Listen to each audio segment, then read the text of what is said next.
Nothing accelerates that fast. You're talking, something that not only accelerated beyond anything that we had seen, but it just was.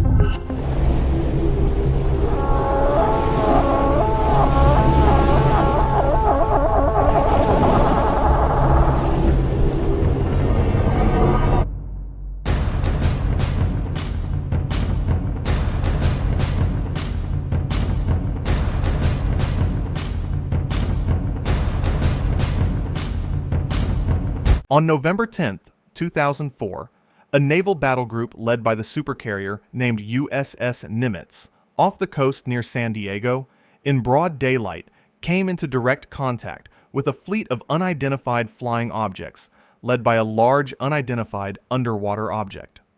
Today, you will hear the true story told by witnesses who personally took part in this event. Professional soldiers who, after years of silence, together decided to go public with fascinating information. Today, you will hear the story of stories, a story with irrefutable evidence, and an event that literally changed everything. Welcome to the Global UFO channel. These are the witnesses of one of America's most unusual UFO encounters in history. Navy veterans and a band of brothers that want you to know that what they witnessed is real. This is their story. Petty Officer Jason Turner served aboard the USS Princeton in 2004. His personal conviction for democracy and patriotism guides him in his search for the truth. This is an actual event that happened, and I witnessed it. Aviation tech Patrick Hughes, a USS Nimitz veteran, he speaks for his shipmates who choose to remain silent. I'm one of those who has to see to believe, and obviously I've seen the evidence of this, so it exists. Top Gun Air Intercept Controller Kevin Day and Fire Controlman Gary Voorhees, both from the Princeton, served together in the ship's Combat Information Center. They saw them first, whatever it is they are. They wanted to show themselves, whatever they were. I don't think they wanted anything really to do with us. They were literally breaking the laws of physics in my eyes. These sailors are here for truth and vindication, and their story goes back over a decade to a time and place that marked a departure for all of them, both in their Navy careers, but also in their knowledge of the limits of man's technological understanding of our world.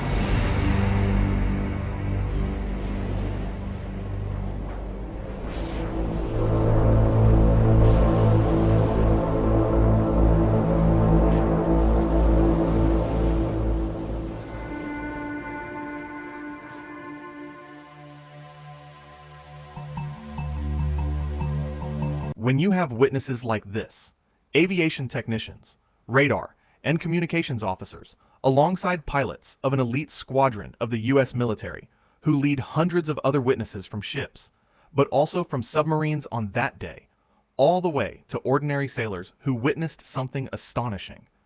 And when you add to all that video evidence of the incident which the Pentagon has officially and reluctantly acknowledged exists, then you have a case that will disarm the greatest skeptics. Because today, this is such a case in which we do not have some unclear lights in the night sky. We do not have individual pilots who experienced something unusual. Rather, we have thousands of witnesses who in broad daylight came into contact with another group that was not hiding at all and wanted to be noticed. This is the story of Navy Chiefs Jason Turner from the USS Princeton, aviation technician Patrick Hughes, Gary Voorhees, weapons controller, radar operator Kevin Day, and also F-18 Super Hornet pilots David Fravor and Ched Underwood. These people stand at the head of hundreds of other witnesses who want this story to be told to the public. And this is their story. On November 10th, 2004, the USS Nimitz aircraft carrier was the lead ship of Carrier Strike Group 11, which, 90 nautical miles southwest of San Diego in the Pacific Ocean, was conducting 2-week military exercises and training maneuvers. This strike group also included the USS Princeton, a missile cruiser that at the time, and even now, was equipped with the most powerful and latest radar equipment. The main task of this cruiser is air defense, surveillance, and generally protecting the airspace over the entire strike group. On the USS Princeton at that time was a senior chief petty officer named Kevin Day, a man who was the chief coordinator of air defense and the person who would first spot any irregularities or types of threats on the radar. Among other duties, this man was also responsible for guiding F-18 Super Hornet pilots taking off from the USS Nimitz aircraft carrier. He was, figuratively speaking, their eyes in the sky and would guide them in combat situations.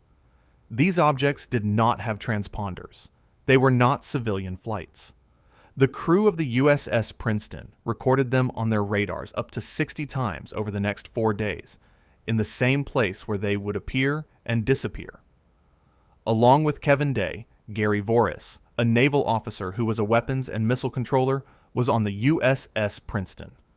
For days, they tried to identify these phenomena, but they were not concerned because they were several hundred kilometers away from the battle group and did not threaten airspace safety. They did not even consider them aircraft, and the superiors thought they were ghost tracks. That is, a fictitious radar echo and a glitch that could appear on their equipment. Therefore, they reset and recalibrated their devices, but the objects not only did not disappear, they became even clearer on their radars. They tested all systems again to once more confirm that it was not some kind of error, but the radars again detected fleets of about a dozen aircraft. The matter became much more serious, and these objects were very much real, and the situation became extremely serious when these objects suddenly appeared from outer space and, in just a few seconds, came from orbit around our planet and instantly stopped above the ocean surface. This time, radar systems, besides beginning to track them intensively, also started recording their movement and behavior. On Sunday, the 14th of November, F-18 Super Hornets, helicopters, and Hawkeye aircraft responsible for radar observation and aerial surveillance took off from the USS Nimitz for a training mission. In two F-18 Super Hornets were pilots David Fravor and Chad Underwood. Chad Underwood was an experienced pilot in the co-pilot seat who was supervising the training mission of a young female pilot, while David Fravor was in the main pilot seat with his co-pilot and technician, members of an elite combat squadron named Black Aces. This was a training mission and a simulation of airspace defense around a combat group. The F-18 pilots at that time still did not know about the radar anomalies that were being monitored by technicians on the USS Princeton. In the air at that time were two F-18 Super Hornets and support in the form of an early warning aircraft named Hawkeye. At that moment, not far from their position, mysterious objects began to appear again, and the technicians on the USS Princeton decided to send two F-18 Hornets to visually confirm their location. The guidance of the F-18 aircraft from the USS Princeton was taken over by the eyes in the sky and the team of technicians on the E-2 Hawkeye, which, despite its advanced radar system, fails to get a clear radar reflection of these objects. In other words, they fail to fix their position. F-18 pilots also did not have clear radar data and were flying blindly towards unidentified flying objects. However, on the USS Princeton, they had a clear picture and the precise location of these objects, and the F-18 Super Hornets with 4 crew members were directed to their exact location. Then, a surprising call comes from the USS Princeton. Lieutenant for Tactical Operations Elders contacts the pilots via the USS Princeton radio and asks them a direct question. She asked the pilots if they were carrying any weapons on their planes and received a negative response. The pilots had taken off for a training mission and were unarmed, with only training missiles on their wings. At that moment, the pilots themselves also began to wonder about such a question, as it was supposed to be an ordinary training mission without any danger.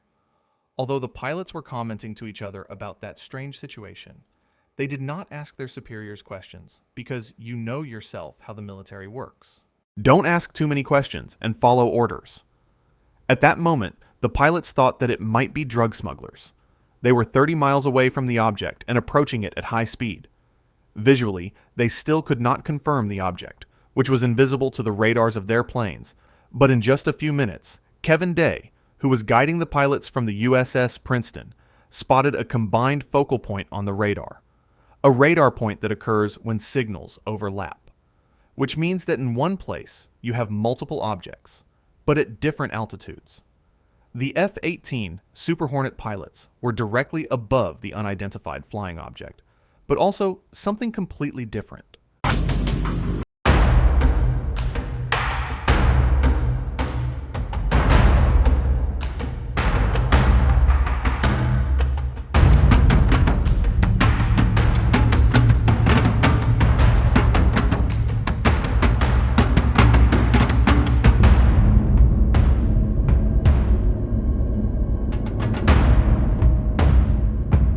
On the surface of the sea, the water was foaming. The pilots could see the clear outlines of an object the size of a Boeing 737. The object, which was located just below the very surface of the sea, seemed as if the waves were breaking over it. A dark outline of something just below the sea surface, and an object that was invisible to the sonar of a nearby submarine. In the middle of a bright and sunny day, the pilots had a crystal clear view of this phenomenon, which was located directly beneath them. As the pilots marveled and discussed exactly what they were looking at below, the situation suddenly became even more serious and interesting.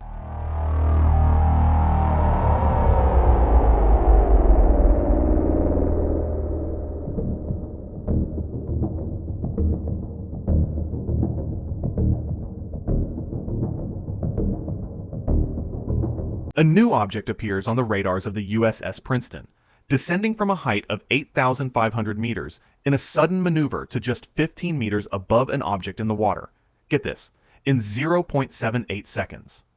In literally a split second, above the dark outline hidden by the wavy sea, a new object formed. The F-18 Super Hornet pilots decided to descend even further and get closer to the mysterious new phenomenon, which was focused on the area beneath a much larger submerged object.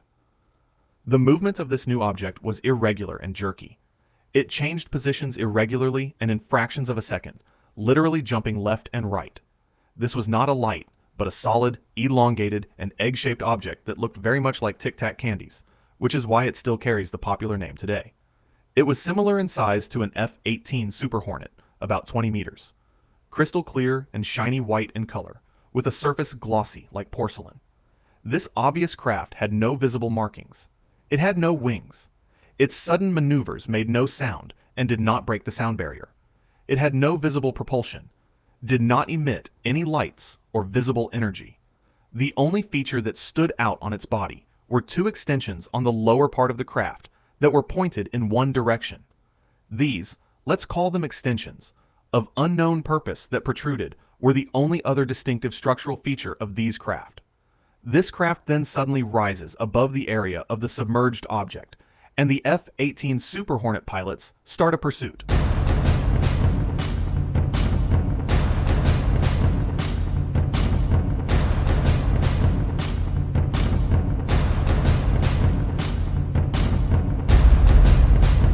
Pilots of some of the best military aircraft in the world could not manage to get close to this aircraft, which maintained a distance of 1 kilometer, while keeping angles and turning speeds of the planes that were at the limit of their maneuvering capabilities.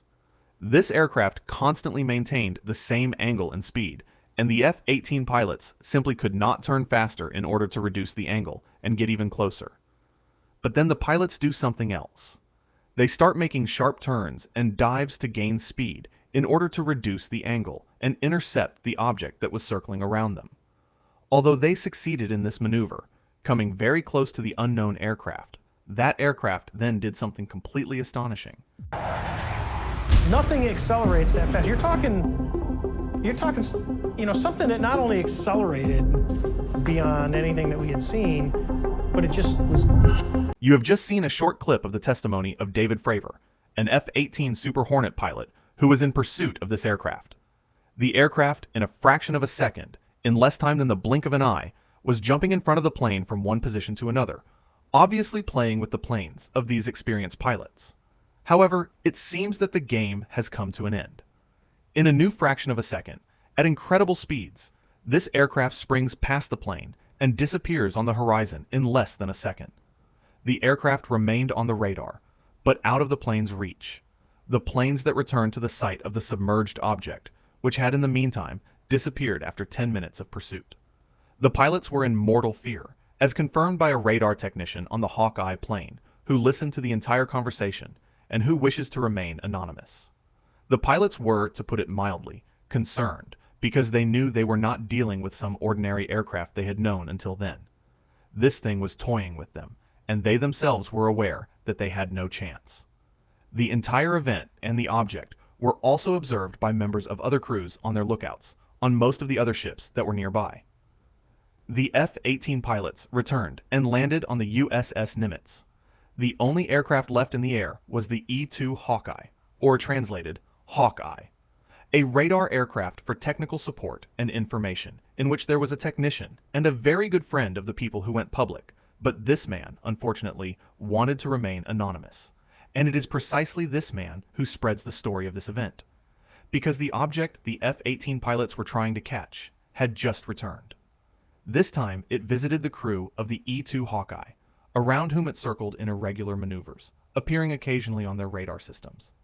It seemed as if the craft itself decided whether it wanted to appear on radar or not, revealing itself to the crew of the planes who were also visually tracking it.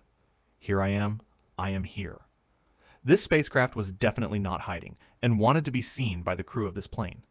After a few minutes of irregular and fantastic maneuvers, it again vanishes on the horizon in a split second, after which the Hawkeye crew returns to the USS Nimitz. The shaken pilots of these three planes who encountered this unusual phenomenon were in complete disbelief and did not even manage to fully remove their gear after returning when they were taken to the debriefing room, where officers met them and immediately said, "And you all know very well what. This event did not happen, and you will never mention it again." But it didn't stay just at words. Both the pilots and technicians were immediately given a non-disclosure agreement that they had to sign on the spot. And now, if you might have thought that this is a finished story and that we are wrapping up this video, you are mistaken. A new day, a new exercise, and new F-18 Super Hornets in the air in much larger numbers on a training mission, when suddenly, via the spy satellite Bravo 1 in orbit, they discover the same fleet of identical Tic-Tac UFOs, which react to the presence of the planes that were in the air. The UFOs descend toward the sea surface, and watch this, to 15 meters above the sea surface, suddenly stopping in a fraction of a second. That at a speed of 38,624 kilometers per hour. Do you know what this speed does to conventional aircraft in a planet's atmosphere if they could even move at such a speed? Nothing good. They would burn up and disintegrate. Here, the much bigger problem is the instantaneous speed and sudden stop. A speed of 38,624 kilometers per hour from a standstill or during a sudden stop would turn you into a cloud of vapor, both you as the pilot and the aircraft itself.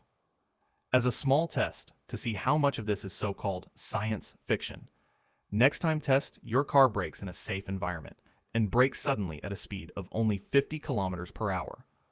Just 50 kilometers per hour is enough to see what will happen to your head. Inertia that you simply cannot control. And now, try to just imagine this speed and sudden stopping in place. But that speed was obviously not a problem for these spacecraft, nor the sound barrier, which they did not break, and no sound was heard. It looked like a sudden rain of UFOs falling from the sky.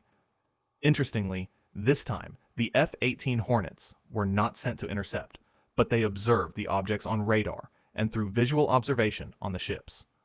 Obviously, they reacted to the presence of the aircraft in the air and clearly revealed themselves to this battle group. There was no hiding or avoiding human activity here. This was a display and demonstration of power, and even after the pilots and personnel signed a secrecy agreement, the story did not stop there by any means. Meanwhile, back on the Nimitz, aviation tech Patrick Hughes is working to secure the classified data recorders from the Hawkeye that encountered the Tic Tac. We pull out their hard drives. We call them RMCs. We call them bricks because they physically heavy like a brick. But they contain the software to run the airplane. And they also record a lot of the data that the aircrew sees during the flight. So we take the removable stuff, we take it out, we go downstairs, back to our shop. Patrick's job involves tracking the chain of custody of the hard drives. Then we open up the safe, put them in the safe. We've got tracking sheets so we know what RMCs are on what airplane. We know who signed them out, who put them in the airplane, who took them out of the airplane. As he gets ready to wrap up the mission, there's a knock on the door. Our commanding officers there, two other guys in flight suits, who I'm assuming were Air Force officers, because pretty sure that's the insignia they had on, but they were not on the ship earlier. I did not see them come on the ship, so I'm not sure how they got there. But the skipper basically said, I need the bricks off the flight. We opened the safe, we put them in the bags. He took them, he took his two anonymous officers and left. The officers, with the classified hard drives in hand, soon board an HS-60 Seahawk helicopter and leave Nimitz.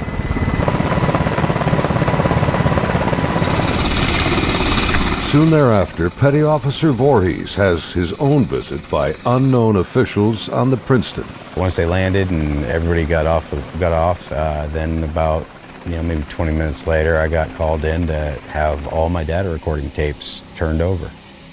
And then also told that I needed to reload CEC because it had been wiped. So it was, so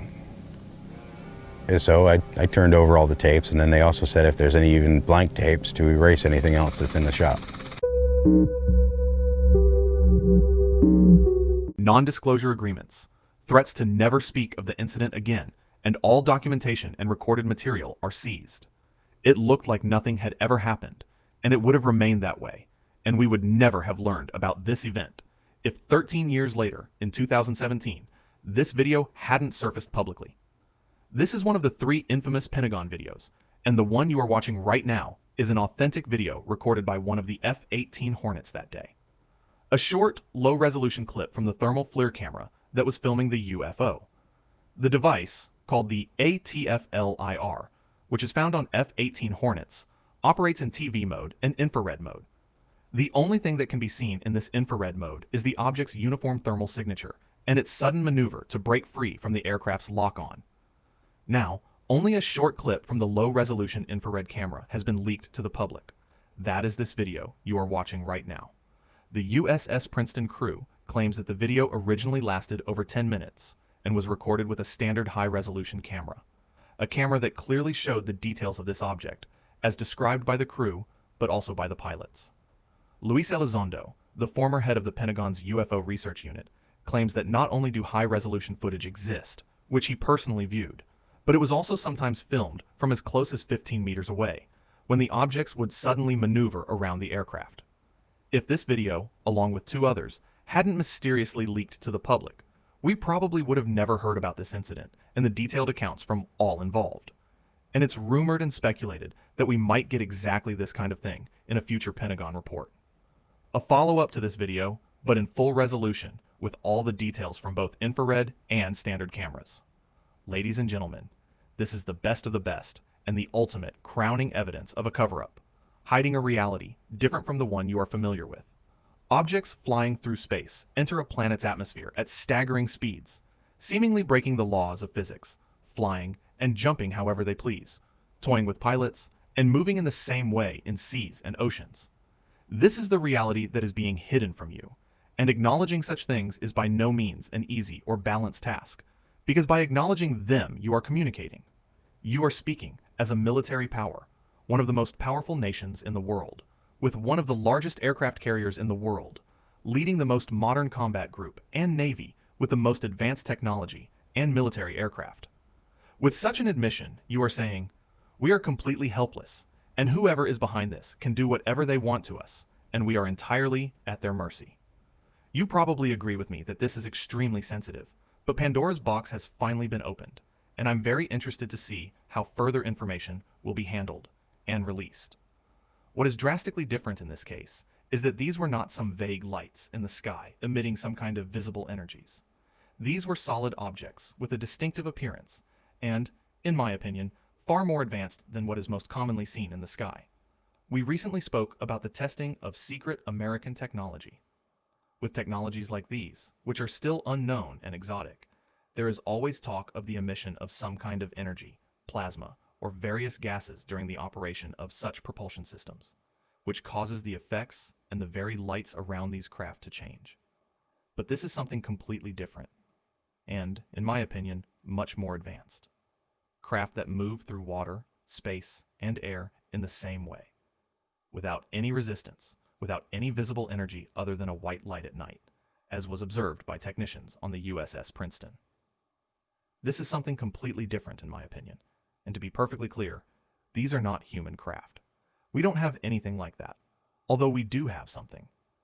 With the Pentagon's admission and their videos, which we've talked about extensively on this channel, and this case which is part of that admission, it has literally changed everything. That's why I put that title on the video, because it's simply not an exaggeration. And this has led to what I call the new generation of conspiracy theorists. Very funny people. For decades, UFOs were hidden from you, covered up, people were ridiculed, threatened, and even killed. The official stance of most governments was that UFOs don't exist.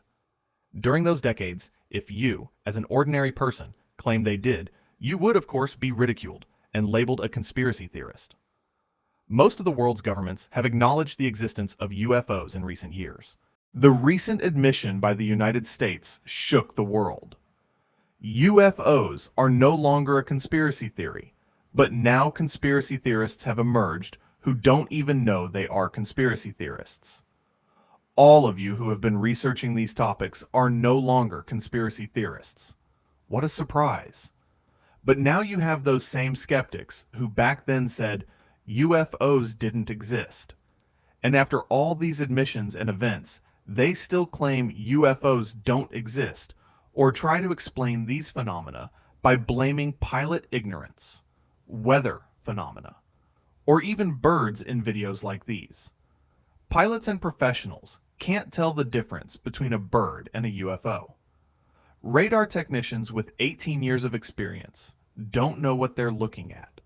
Pilots David Fravor and Chad Underwood, their colleagues, didn't see what they saw, but were mistaken, or even lying. With claims like this about the Pentagon lying, the ignorance of pilots and operators.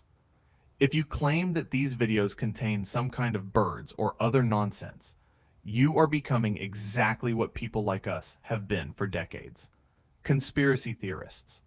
People who don't believe in the new versions of these events. You are conspiracy theorists without even realizing it. Some people are really persistent in their mental gymnastics. In today's video and the case from 2004, we have it all. One of the most highly trained people on the planet, and military personnel and pilots as witnesses who have come forward. We have an official, never-before-seen admission from the Pentagon.